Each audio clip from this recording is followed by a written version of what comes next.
नव नव भक्ति संगीतक आनंद लेबऽ के लेल हमर यूट्यूब चैनल मैथिली लाइव शो ऑफिशियल के लाल बटन के दबा कर सब्सक्राइब करू आ हे घंटी के निशान। आज माता पिता ही गंगा है। हम लोग का पहला गुरु माता पिता ही है। कितना अच्छे शब्द हमारे कवि ने लिखे हैं।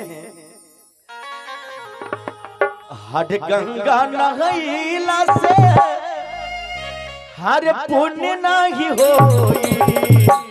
ए बाबू संभल के बजहियो आराम से नाहू नाहू। ए बबुआ माई के दिल जबले रोई। अगर माता पिता का दिल रो गया तो गंगा नहाने से कोई फायदा नहीं। भगवान की सत्यनारायण भगवान की पूजा करने से कोई फायदा नहीं। माँ की सेवा करो, पिता की सेवा करो, माता के चरणों में अपना सिर नवाओ। बड़ी लाइन है। हर गंगा नहैला से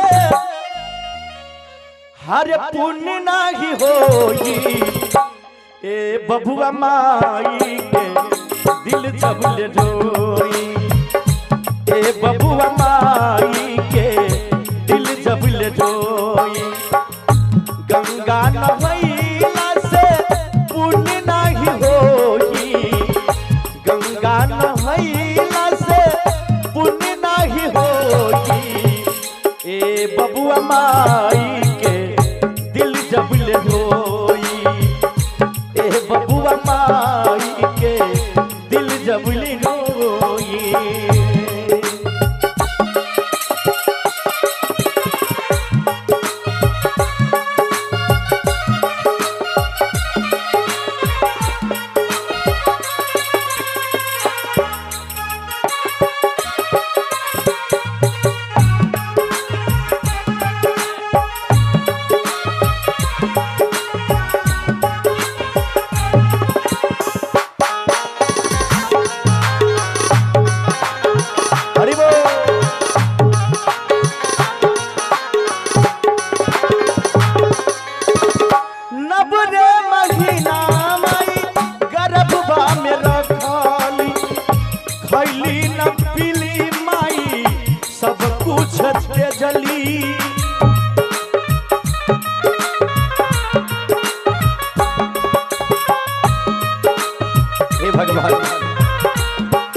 माई का दूध का कर्जा हम नहीं चुका सकते।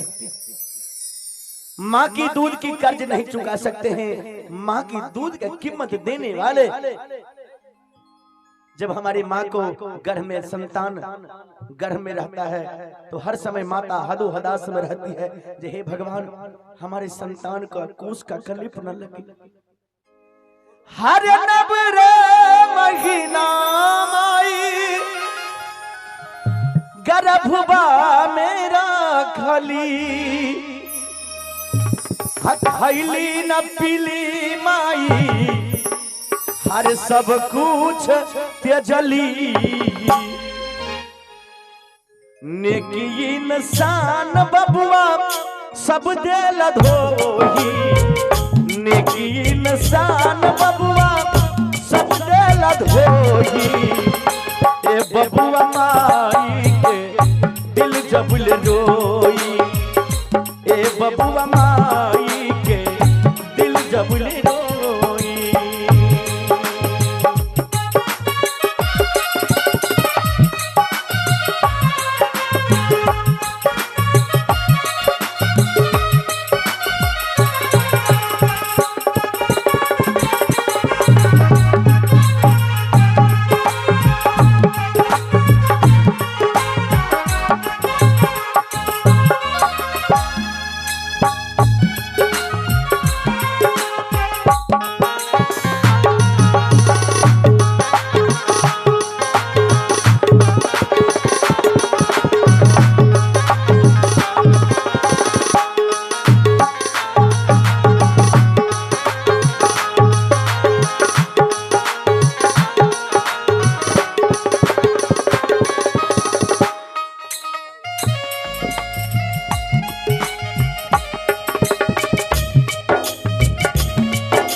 कितनो दूल रही है।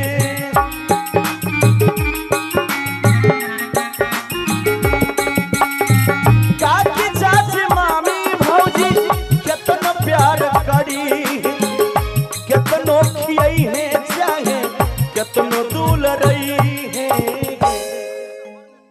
चाहे चाची हो, मामी हो, भौजाई हो, मामी हो, कितना भी प्यार करेंगे, कितना भी दुलार करेंगे, कितना भी,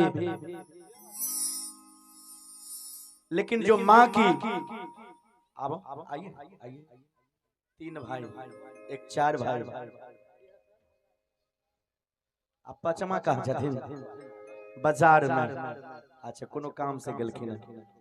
एक बार 5 भाई के लिए जोरदार ताली होगा के चाहिए। हेलो जय हो, बहुत बहुत धन्यवाद। और हम समस्त कलाकार अपने समस्त परिवार के कोटि कोटि धन्यवाद दै छी, बहुत बहुत धन्यवाद।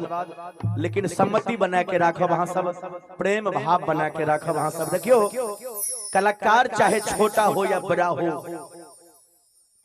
कलाकार चाहे छोटा हो या बड़ा हो, लेकिन कलाकार की दुआ भगवान की समान माना गया है। इसलिए हम समस्त कलाकार इस परिवार में बहुत बहुत धन्यवाद आशीर्वाद देते हैं। यह प्यार बना रहे ताकि ऐसी शुभ कार्य में हम लोग आते रहें, खुशी का माहौल रहे। एक बार जोरदार ताली बजा के परिवार का आशीर्वाद अपने सब दो दियो। भाव छे हो काकी चाची मामी भौजी कितना प्यार करी है, हाँ कितनो खियाई है चाहे हर कितनो दूल रही है। हे भगवान, हर माई के दिल सनना केहू के न मनमा, माई जस होगी ए बबुआ माई